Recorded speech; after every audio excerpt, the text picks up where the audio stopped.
point out that the sun shines down its power to all the world and makes the wind blow strong as it will.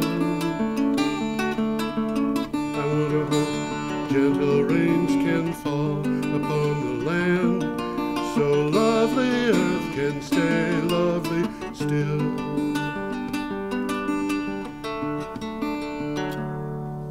Hello, ladies and gentlemen. This is Energy Week with George Harvey and Tom Fennell.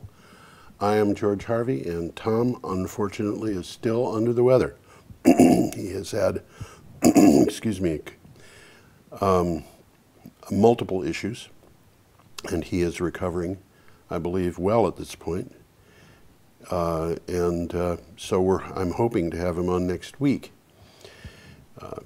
Energy Week is a news program devoted to energy, and what I do every day is I go online, do news searches for energy issues, find articles in various publications, put them on my blog, which is geoharvey.wordpress.com. I also write for Green Energy Times, which is published in Vermont, New Hampshire, and Massachusetts. But I find the articles that I like the best, usually look through a couple hundred, and put 10 to 15 on the blog, and then I take the 20 or so that I think are the most important of the week and have them on Energy Week. And so we will start on Friday, October 31st. Energy Week is recorded on Thursdays, so it goes Friday to Thursday. The first item is from Alt Energy Mag. Northern Power Systems of Barrie, Vermont has commissioned 4 of its NPS 100 wind turbines as part of a South Korean island hybrid energy project. The 100 kilowatt turbines are in a hybrid system with solar storage and diesel to provide power at 25 cents per kilowatt hour, a substantial savings for customers. Islands, unless they're very close to land, are problem spots for energy because it's costly to put in submarine cables, and it's difficult to put in generating equipment that it can be relied on. In the past, usually it has been diesel. In the present, it is very often solar or wind, and this is a problem that is faced all over the world. We've seen islands that have become 100% powered by solar in recent times. The first one I saw was about 2 years ago, the island of Tokelau, which is in the South Pacific. But the reason why these islands are going to renewable energy is largely because they are very expensive to power. And so it makes sense for them to use power that is diesel oil is very expensive. It has to be imported, and in places like that, and also in places like the Arctic, other places that are off-grid, it can be 40 cents to $1 per kilowatt hour, and 25 cents is very often a low figure. On the same day, Friday, October 31st, from Motherboard, we got this. Earlier this year, Denmark's leadership announced it planned to phase out coal by 2030 and run its economy entirely on renewable power by 2050. Soon after, the Danish government reported that wind was becoming far cheaper than fossil fuels, and now it says it wants to kill coal in 10 years, not 15. And that comes as no surprise for me because I've seen that same kind of thing being developed elsewhere. The price of coal has gone up because it has become clearly very important that the emissions from coal be controlled. And it is now very much more expensive than either wind or solar, and it's more expensive than nuclear, which is also more expensive than wind or solar. The next item is from Ars Technica, same day, Friday. The French Interior Minister said that the government had begun investigating drones flying above as many as 10 French nuclear power plants this month. The French Office of Environmental Activist group Greenpeace has denied any connection to the drone flights and has denounced the lack of security. And of course, A demonstration of lack of security might be why the drones are flying, but I have seen more reports since that report came out on Friday, and apparently the drone flights are still going at various nuclear power plants in France. Next, from Renewables Biz, I find this. During the 8-month period from January through August, the Ivanpah solar electric generating system in the Mojave Desert generated 254,263 megawatt hours of electricity, according to the U.S. Energy Information Administration data. That is roughly 38% of the power output that had been anticipated. That is not good news for advocates of concentrating solar of the type that is used at Ivanpah. It's a problematical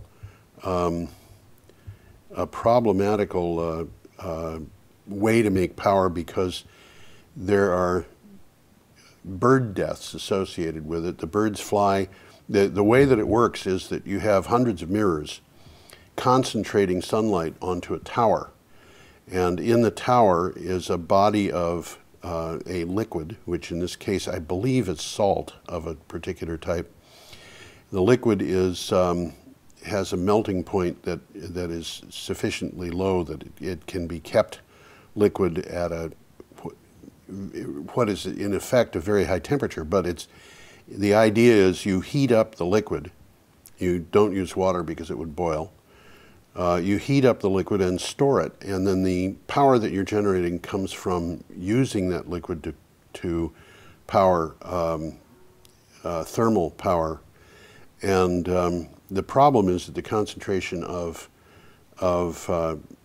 sunlight from the mirrors has caused birds occasionally to die because of the heat. They fly into concentrated sunlight and die. And then the reports of the numbers of birds that are being killed are very highly variable. There are reports of a few of them dying every week to reports of hundreds of them dying every day, and it's very difficult to know who's telling the truth about that. The next item, New Hampshire has approved Palmer's Capital's 14.25 megawatt Jericho Mountain wind project in Coos County. State Executive Committee voted in favor of the $4 million bond to help finance the fully permitted project, which will employ 5 GE 2.85 megawatt turbines. Jericho Mountain is expected to come online in 2015. And that picture, which I will put on the screen, there it is. That is a picture, I am led to believe, of a turbine which is in that area. It might be at Jericho Mountain or it might not. I don't know what's on Jericho Mountain right now, but this is a New England turbine, and what you're seeing there is a worker on the top of the nacelle, which is the structure at the top of the turbine where the blades are attached, and he would get up there on a regular basis, probably once a week, or possibly more often. I know that at Searsburg they're about once a week, and they go up and do maintenance on the turbines. I should mention that the item on the turbines in New Hampshire came from Renews. This next item is from Clean Technica. Australian households and businesses have installed more than 1 gigawatt of rooftop solar power since July 2013, with a rate of installations growing in the last few months due to uncertainty about the future of the renewable energy target. Queensland, the biggest market, followed by Victoria, New South Wales, and South Australia. This is, Tom and I have talked about this quite a lot. The Australian government is profoundly anti-renewable. The Prime Minister of Australia, Tony Blair, is very concerned about stranded assets for the nation. And the stranded assets that he's concerned about are coal that will be left underground if they stop mining coal. So he sees many, many, many billions of dollars worth of coal in the ground, and he has determined that Australia is going to continue mining coal, continue selling coal, and is going to be the what he calls the cheap energy source of the world. Problem is that the world is closing down coal mines, and two of the countries that he has been hoping to sell to, China and India, have taken basically action against coal imports. China has slapped increased taxes on coal that is being imported and is actually decreasing the amount of coal that it is burning. It has done it for the last 2 quarters in a row. The Indians want to mine their own coal, and they want to use lots of coal, but the situation in India is that in the recent auctions for power, coal was being the price of power from solar sources was coming in at quotes that were below a price at which imported coal is infeasible economically. So the Australians are kind of between the rock and the hard place here. They had a very aggressive program putting in renewable energy, and now what they've got is people putting in their own solar systems, towns that are considering putting in entirely renewable energy as their source because the energy in Australia is expensive. The country is very big, there aren't very many people in it, and outside the cities, the energy is dependent on long transmission lines.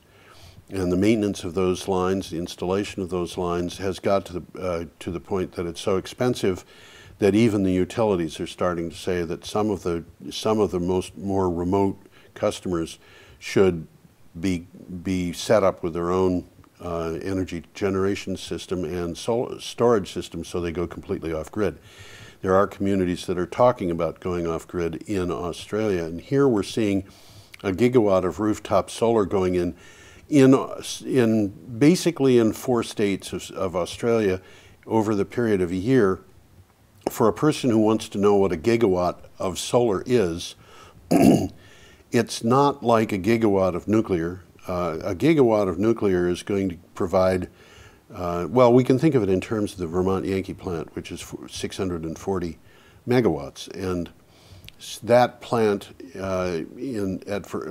in Vernon would really just about supply Vermont with the power that it needs almost all the time. Not at the highest peak demand times, but much of the year that plant would, if it were supplying power to Vermont, supply all of its needs. Now, the American nuclear plants have a 90% capacity factor, roughly. Worldwide, it's more like 84%. But in the United States, it's about 90%, which means that if you want to think of it as an off and on situation with a power plant, the power plant is essentially running 90% of the time. Nuclear plants have to shut down for regular refueling. It's something that is needed every 18 months, some plants every 2 years. But they go down for other reasons once in a while. You have a glitch happen with a pump or something like that, and for safety's sake, the plant is shut down for any of a variety of different things that can happen. And the power plants have their output about 90% of the time they're running at full output. In fact, they may be running at half output some tiny part of the time, or 90% or whatever. But you oppose that to solar. In Vermont, solar has got a capacity factor of about 20%, which means that it's running at its nameplate capacity. You can think of it as doing this. It isn't doing this. You could think of it as running at nameplate capacity 20% of the time, 2.4 hours times 2, 4.8 hours a day on average. Actually, it'll be running at half its capacity much of the time, You know, it's very variable. The amount of power that has been put on in Australia is 1 gigawatt in a year, which is about, I'm going to say a quarter to a third of the output, a quarter of the output possibly of the Vermont Yankee nuclear power plant. This is substantial. This is people who are putting rooftop solar up. This is just rooftop solar. And they are becoming no longer grid customers, which means that the utilities in Australia are suffering. They're suffering because the amount of power that they're putting out is decreasing, and if they are dependent on income from generating power through coal or natural gas or whatever, most of Australia's generating comes from coal. The value of coal output is deteriorating as more and more utility scale or large scale installations have gone in that are producing renewable power at low price. And the price is low because the marginal cost of power from those facilities is low. They don't have to have a lot of maintenance, they don't have to have fuel, they don't have to have transportation of the fuel. There are a lot of things that don't need to be done at solar plants. So the utilities, and this is true in the United States as well, the utilities are in trouble. The various banks in Europe have in fact downgraded the bonds of all U.S. utilities because they're in trouble from solar. The cost of solar is going down. The next item from the Long Island Press: more than 100 people rallied in support of wind farm proposed off Long Island's coast at a meeting of the Long Island Power Authority Board. Ratepayers, community activists, labor, and political leaders convened outside the utilities headquarters, and once inside the building, they packed the conference room.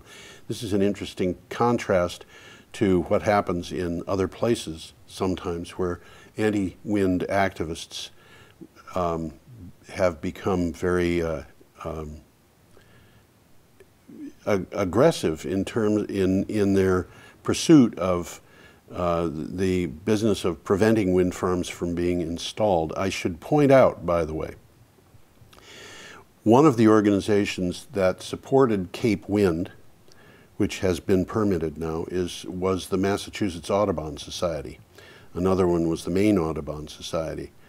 And the reason for this is because of the number of birds whose lives are saved by wind.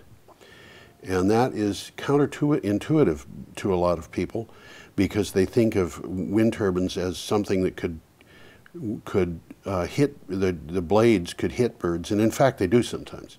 I saw a picture of an eagle recently that had been cut in half by a wind turbine blade. However, if you look at the output of generating equipment, and you compare wind and other means of generation, what you find is that for every bird that's killed for generating a gigawatt of wind power, gigawatt hour of wind power, you would have about 35 or 40 killed by fossil fuels. And you'd have many more killed by cars and trucks, and many more actually killed because they come in contact with transmission lines. Even nuclear is thought, it's not necessarily correct, the studies are rather inconclusive on this, but even nuclear is thought to be killing birds. And what happens with nuclear plants, it's also true of coal and other thermal plants, birds occasionally fly into the very tall and broad cooling towers. And I read about how at Crystal River in 1984, and I'm sure that this was changed because they lit the towers up when they found out what was happening. They found that over the course of 2 nights, almost 4,000 birds had been killed because they had collided with the cooling towers there. That particular station had, I think, 6 cooling towers, so it was, and they were big. And the cooling towers at Vermont Yankee are so small that from a distance you don't really notice them, and they're low. There are many of them. They're in a couple of very big buildings, very long buildings. But these tall cooling towers are problems in a way that wind turbines are not. And I'm not sure where to go with that, but that is something that you know, there's a lot of disagreement on it.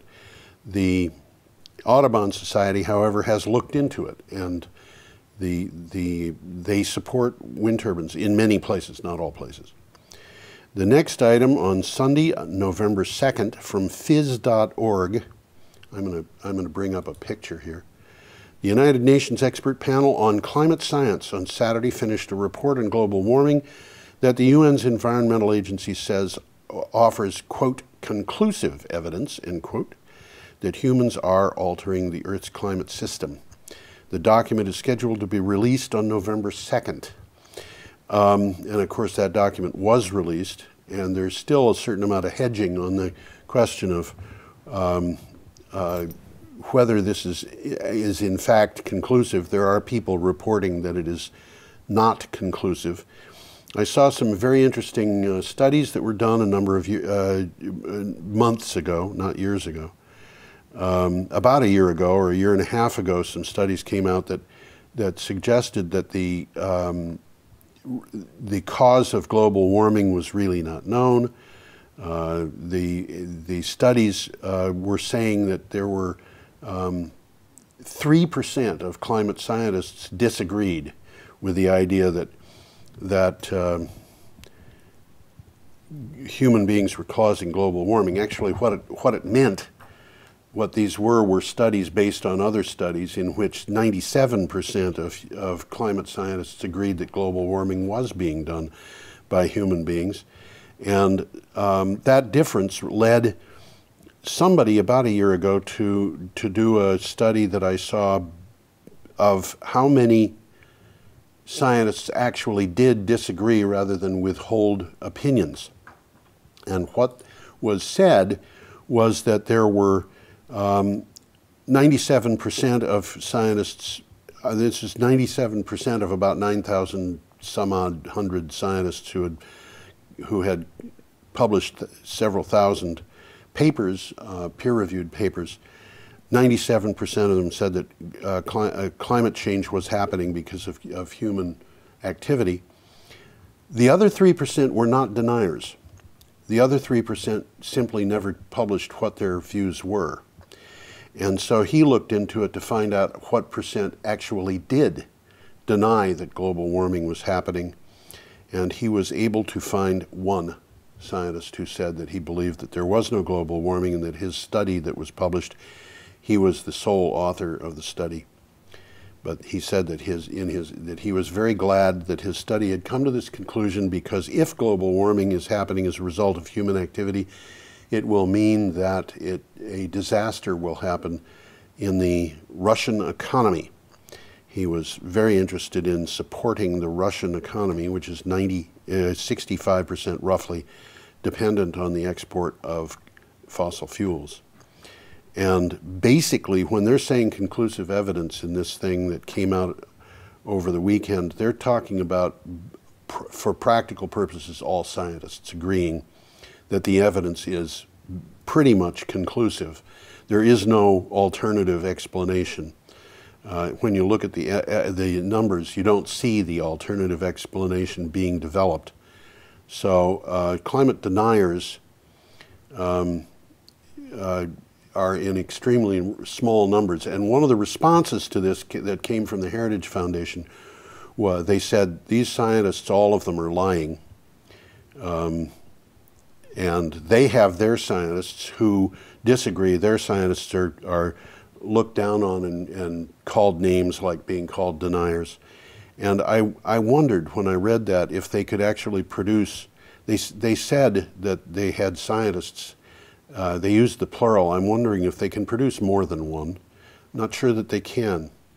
I'd really be interested in seeing them do that.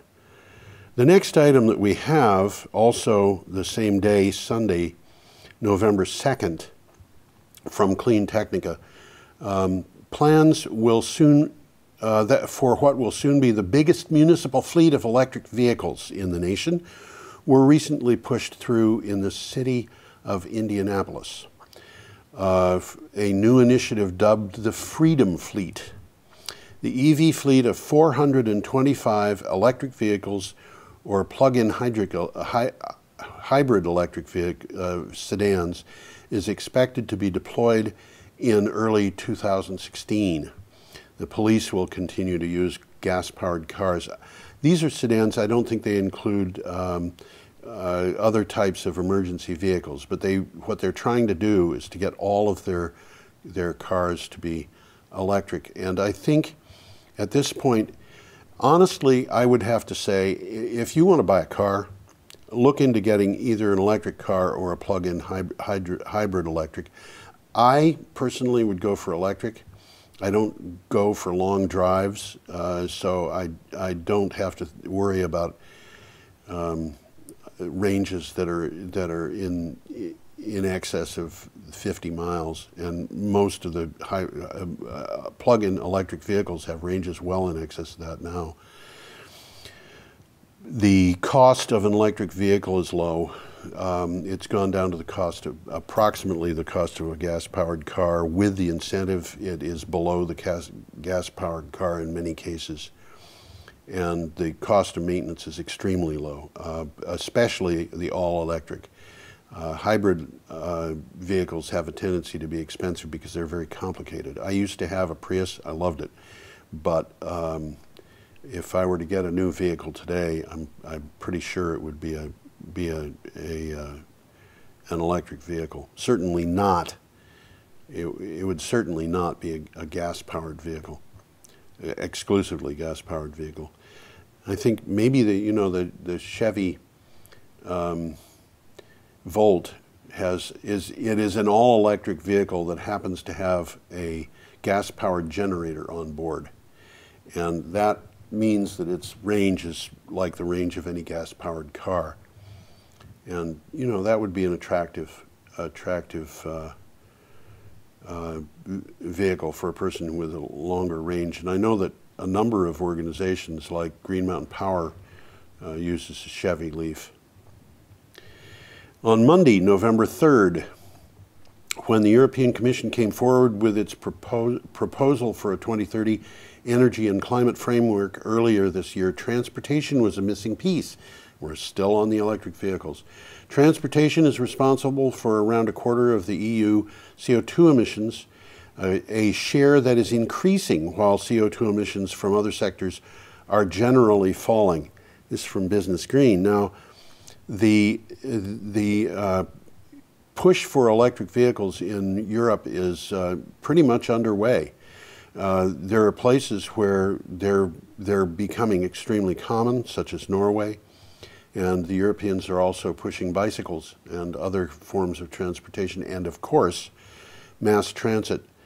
As I say that, I think about being in Heidelberg in 1962 and finding that I was young at one time in those days, and I found that going into the middle of town from a youth hostel meant walking half a mile to a trolley, and the trolley went out in the countryside, and as the trolley was trundling along down the middle of or alongside a road, I wondered about people who got on. It would stop about every 100 yards, and these women were getting on carrying what looked like pizza boxes.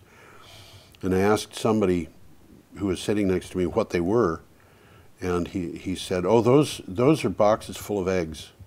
The women were they were farm wives who were taking their eggs to market on the trolley that went out into the countryside. And of course, that sort of thing is a fair indicator.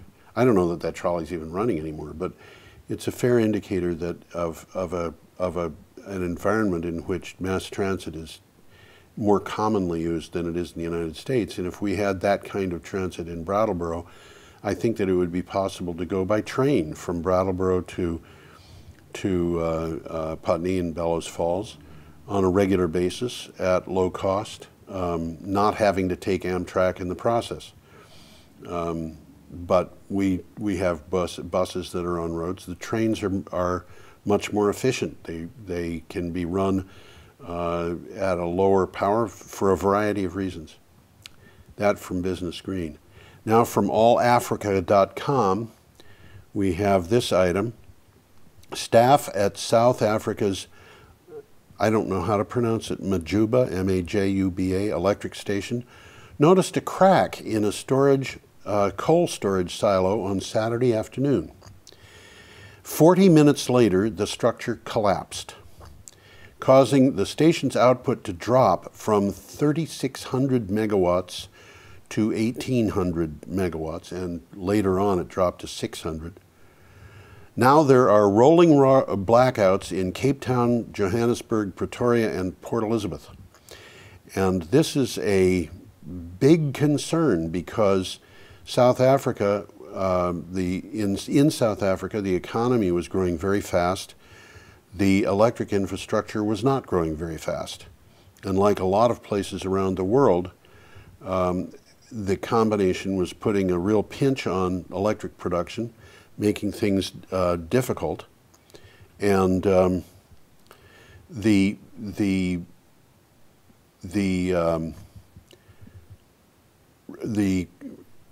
South Africans have been looking into all kinds of forms of electric generating. They have decided on building nuclear power plants. They have started building extensive amounts of solar and wind-powered facilities. But this is actually an example of what happens when a large facility suddenly goes offline.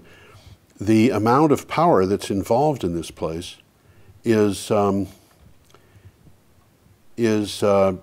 see, I've got myself lost here. Here we go. 3,600 megawatts down to about I'm going to say 900 because I don't have the number in front of me. My recollection was that it was 600, but I know that it was well below 1,000. And that is a loss of 2,700 perhaps megawatts, and that is the equivalent of 4 Vermont Yankee nuclear power plants suddenly going offline in an area where the infrastructure is already overtaxed. And that is a serious problem. And the rolling blackouts are the only available solution for them. But that produces a lot of strain on the economy, and this is a huge strain for the entire country. It might actually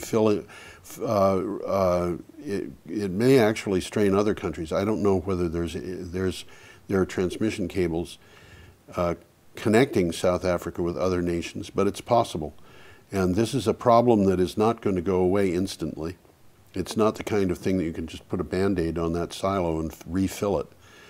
But this is a big problem. And it does remind me, I've talked about this before, of a 700 megawatt coal burning plant that went offline suddenly and unexpectedly in Australia.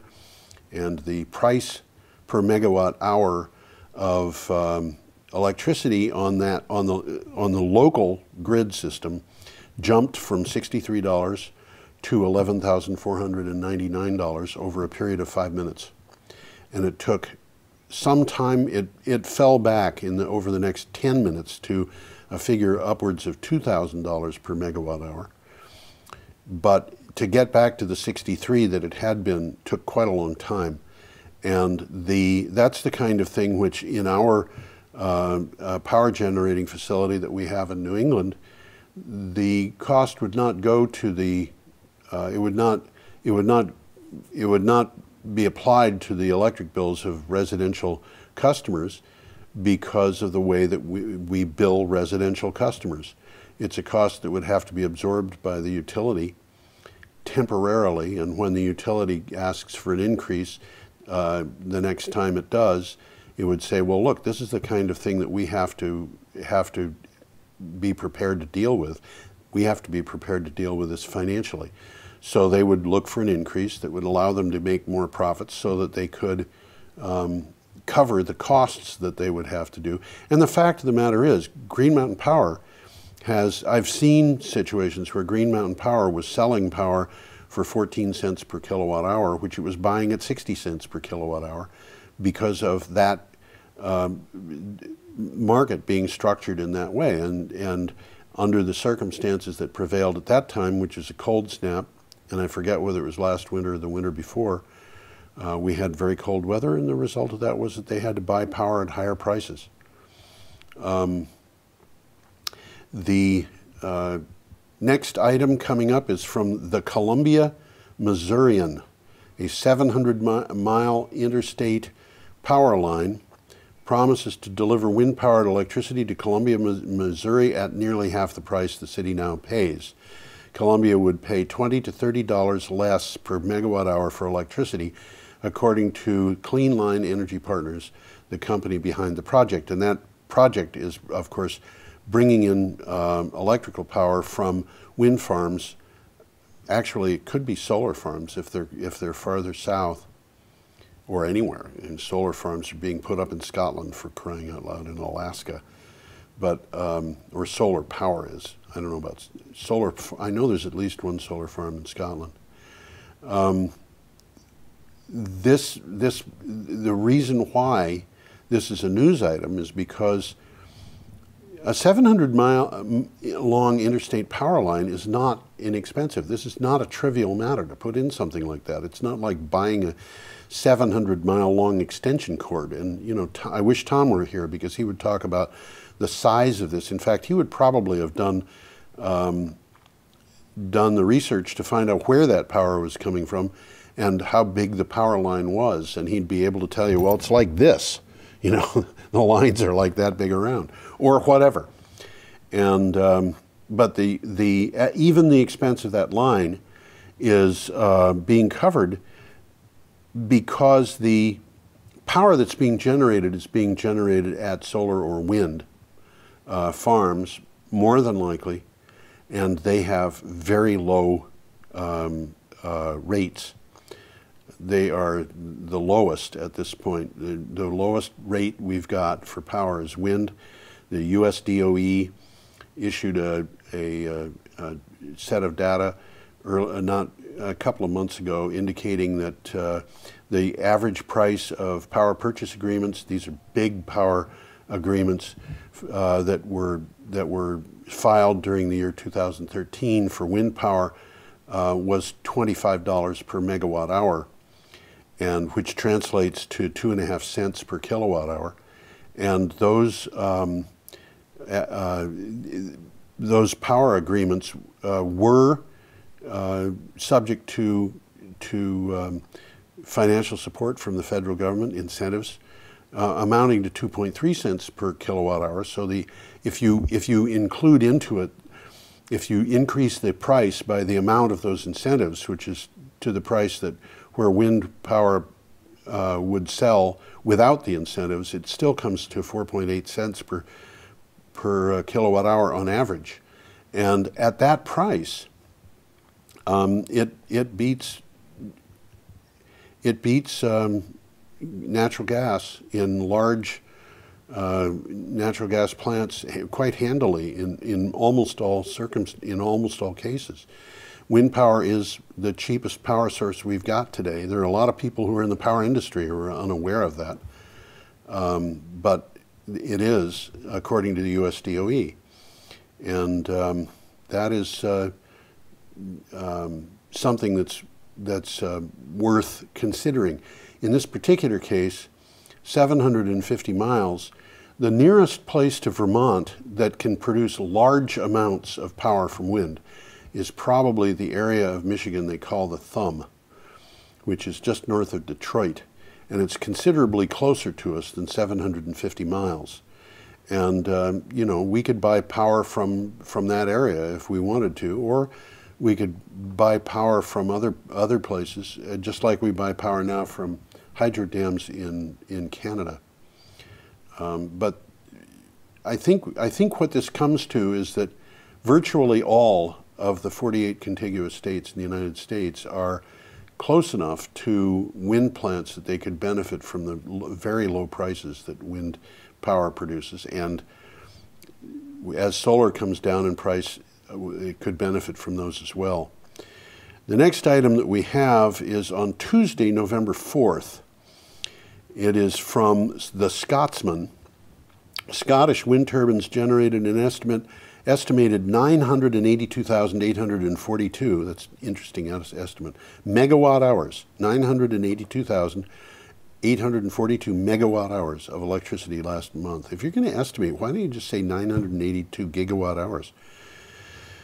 But this is what they said. With environmental group WWF, which I believe is the World Wildlife Fund Scotland, WWF Scotland, suggesting that this was enough to power 3,045,000 homes, the equivalent of 126% of the electric needs of every home in Scotland, based on analysis done by Weather Energy. We have a picture here, which I'm going to show you, of a wind farm in Scotland. These are turbines, and that looks, yeah, that's an onshore wind farm. The Scots have been building these things like crazy, and they've had a profound effect on the power situation in Scotland. There was and in the UK in general. There was a recent situation where a couple of nuclear reactors had to be taken offline because of cracks. And I want to say, you know, from what I've read of nuclear reactors and cracks, when they're talking about cracks, they're not talking about a teacup that's broken in half. They're talking about a thing that is so small and so minor that in order to find it, you need to use ultrasound equipment or something along those lines. And the cracks don't go all the way through the metal; they just exist in the metal, and they can be repaired in most cases, I believe, by what I could describe as a simple welding operation, although I don't think that there's anything necessarily simple about it.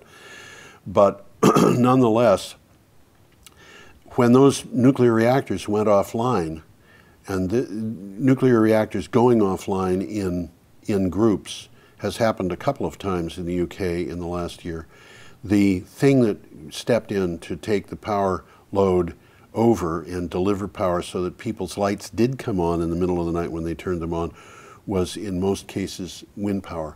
And that has been, you know, one of the cases they had multiple nuclear reactors go down just at a time when there was a huge windstorm going on, and so there was no power disruption. But this happened again recently, and the result of that has been, I think that a number of people have been gratified to discover that wind power was not useless.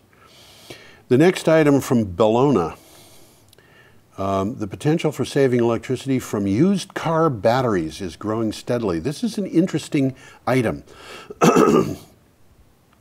The International Energy Agency estimates there will be 4 million electric cars on the roads by 2015, rising to 20 million in 2020. An estimated capacity would be 40 kilowatt hours in the battery, implying that used car batteries could provide storage capacity of 128 gigawatt hours by 2020. Now, this is a particularly interesting thing because these are the actual batteries that have been retired from cars because they are no longer useful for automotive situations. But the battery still has about 70% of its life left ahead of it as a grid storage battery. So they can be retired from the cars and then put into grid storage capacity. And in the United States, I think by 2020, we'll probably be putting upwards of 1 million cars with batteries on the roads now every year. Now, those batteries that are new in the cars, by 2020, I would expect most of those batteries to be in grid situations where the car is going to be charged at the lowest available rate, and when the rate goes high, some of those the electricity stored in those vehicles can be put on the grid, reducing the price of power at peak demand times, leveling out the differences between supply and demand. Both, by the way, supply and demand are problems when they get too far from each other. If you have too much power on a grid, that means that you've got to do something with it. If you have too little power, that means that you can't deliver it. But when you've got millions of, or in this case, 120 gigawatt hours of electricity available, electric power available on the grid, that means that your differences will become smaller. And that's just the used batteries. The new batteries, as they come on, will increase the storage through the smart grid. And what the other thing about this is, and this is one of the things that the utilities could start taking advantage of, the utilities don't have to invest in this. This is something that's being invested in by customers who are buying cars. It is not a situation where the government has to step in, although it is supporting electric car sales. It's not a situation where the government has to step in order to support the utilities. It's not a situation where the utilities are in trouble. The next item from Economic Times: the Indian power sector is heading for a $1 billion saving in coal transportation costs by additional generation, as the government plans to tweak fuel supply arrangements to ensure that coal from each mine or port is shipped to the closest plant. It's called efficiency, ladies and gentlemen. That from Economic Times. On Wednesday, November 5th, we had this from The Ecologist. The cost estimates of solar PV used by the International Panel on Climate Change in its latest report, this is the report on climate change saying we're in trouble unless we start working on it right now, failed to take into account the most recent cost reductions for technology. This is reported by Heli Abelvik Lawson. I'm sorry, I know I've mispronounced that. If Mr. Abelvik wants to contact me and complain about it, I will apologize directly to his face. However, or her face, it might not be him. But, you know, c'est la vie. And that's the only French I know, by the way. And exaggerating financing costs. The result is to underestimate the importance of photovoltaics in a low-carbon future. I got news for you. The estimate is the result is not just to underestimate the importance. It's to overestimate the difficulties of dealing with climate change. We're getting into a position now where solar power, according to a number of the banks who are making projections, and bank projections are important because they're trying to be as accurate as they possibly can for the sake of customers who are making investments, as opposed to trying to appease their investors, which is an entirely different thing, or line their pockets. The situation here is that solar power is becoming very important very fast. Now, the next item comes from Asia One. TEPCO, this is the Tokyo Electric Power Company, completed the removal of 1,331 spent fuel rods from the upper levels of the badly damaged Reactor 4 building at Fukushima Daiichi on Wednesday.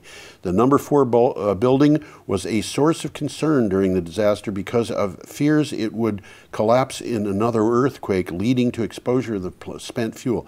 And this is something that is, I think the people I've known who have been concerned about nuclear power would consider this to be an extremely important item. There were a lot of concerns expressed since 2011 that this building might collapse because it was so badly damaged, and there were a lot of questions about how easy it would be to remove the fuel. Well, they did it, and they should be congratulated. This was something that required a lot of hard work and a lot of thought, a lot of engineering, a lot of construction. There were, you know, this is a building that was not just damaged by an earthquake, it blew up. The work that was done on this, I think, was impressive. And here is a picture of this is I've forgotten who that is. The person who in the orange hat there, I think, is the head of the prefecture. He might be the minister of the industry minister that might be the industry minister for Japan. I'm not sure, but this was a photo op, and I don't know for a fact that is. It says that it's the building. I don't know that they actually went into that building. This may be another spent fuel pool of the same type. That whole thing looks pretty clean, and doesn't look like it was severely damaged in an earthquake and tsunami. The next item that we have from Renew Economy, according to the U.S. Energy Information Administration, no new coal-fired plants came into service in the first 6 months of 2014. And only 2 small units are projected to come online by the end of the year. The prospects for more coal-fired plants in the future look dismal for several reasons. I'll say they do. Now, what we're seeing here is a graph, and the graph has, let's see, what can I do here? I don't know if you can see my cursor moving on that screen, but the top part of this is natural gas. The big bar at the top is natural gas installed in 2013. The small bar at the bottom is the capacity. I'm sorry, that 2013 is not for the full year. It's for January to June. And the small bar right below it, still kind of brown colored, is capacity that was added in January through June of 2014. And you can probably see that the peaking power, which is the combustion turbine, which was installed in a fairly large quantity in 2013, has been reduced dramatically. Most of the natural gas capacity has been combined cycle.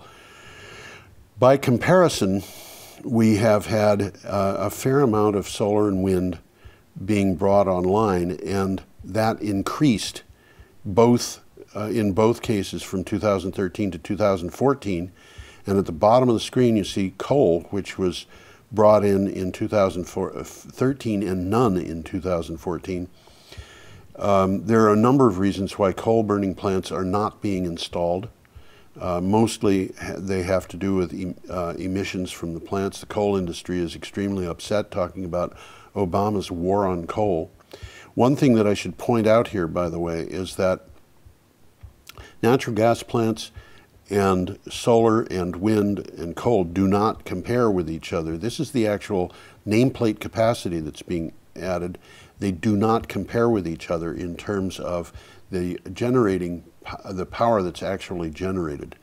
And the smallest generating capacity that I have seen among this group is probably not the peaking natural gas plants, but it may be. I don't know. They are extremely expensive to run, far more expensive than solar and wind are. And the reason is because they're not really intended to be run constantly. They're intended to be run only as needed. They're kind of like batteries that are on the grid to back up the other plants as needed. And I should also point out that people who are concerned about solar and wind being intermittent, all power plants are intermittent to some degree, and recent indications are that it is cheaper in general to back up the intermittent solar and wind than it is to back up the intermittency of baseload power plants. So that is something that I think people should bear in mind if they can. All right, Thursday, November 6th, that is today. as I read this. On Tuesday night in the U.S., Republicans, and particularly those who reject climate science and despite renewable energy, won big in the U.S. congressional elections. This is not good news for the climate. The Senate is now in the hands of a group of people who make pro-coal Australian politicians look moderate. This from Renew Economy, which is an Australian publication. And the Australian government that they're referring to is unabashedly pro-coal. And there's really nothing more that can be said about that. However, there is more to be said about the U.S. elections. And one of them is this: environmental groups lost big in the elections, but there is one surprising winner: the Northeast's multi-state carbon trading plan. Pennsylvania Governor-elect Tom Wolf, the sole bright spot for Democrats on the state level, has promised to move Pennsylvania to join the Regional Greenhouse Gas Initiative. That, I think, is important. Pennsylvania has been host to a lot of fracking, and it is going to be interesting to see what will happen with a Democrat governor there. This could be an important event in that election. There were other things that happened, by the way, also that were not as bad as they might sound when you first look at them. That plant, by the way, is the Mitchell Power Station, a coal-fired power plant built on the Monongahela River, 20 miles southwest of Pittsburgh. And it was the picture was taken by Jeff Swenson, Getty Images, and appeared with the article that's referenced there. So, the next item, I just have to do a little bit of scrolling here. And this is actually the last item on our show today. The sulfur levels, this is really kind of distressing. Sulfur levels in marine bunker fuel are as high as 100 to 3,500 times what is permitted in diesel fuel for road traffic in China. As a result, one container ship cruising along the coast of China emits as much diesel pollution as 500,000 new Chinese diesel trucks in one day. Now, I'm not sure how that calculation was done, and it might be that they're talking about 500,000 trucks each driving 8 hours, as opposed to a ship driving for cruising for 24. But this is a problem. The amount of sulfur that's going into the atmosphere is a problem, and the Chinese have got there a problem that they have to deal with. Those ships, as they come into port, keep their engines running in many cases because they need electrical power on the ship while it's in port. And so the ship going in and out of port is going to be a problem for the port itself. So that's an item that the Chinese government can look at and probably will be looking at. I should mention that when I read this article, I did a little bit of research about what is happening with maritime traffic elsewhere in the world. It happens that in China, it is not really restricted in terms of output from their fuel, the emissions from their fuel. But in the United States, in Europe, and other parts of the world, there are limits to what can be put out, and the limits are changing to decrease emissions in the future over the next couple of years in various places, including in the United States. So this is an issue that is going to be addressed, and we will see how that goes. Now, it is time, I suppose, for me to say goodbye. And so that is what I will do. And I will hope that you are all well until next week, and that actually you will remain all well after that. Maybe all live forever, I suppose. Or as long as we want. And I will look forward to being back next week and yammering on. Until I get here with that, have a nice week. And I will say goodbye for Tom, who is not with me, but I sincerely hope and expect will be with me soon. Until then. We spin and we toil, we work all day, sowing and reaping, we store goods away, so we can be dressed well on the day that we die.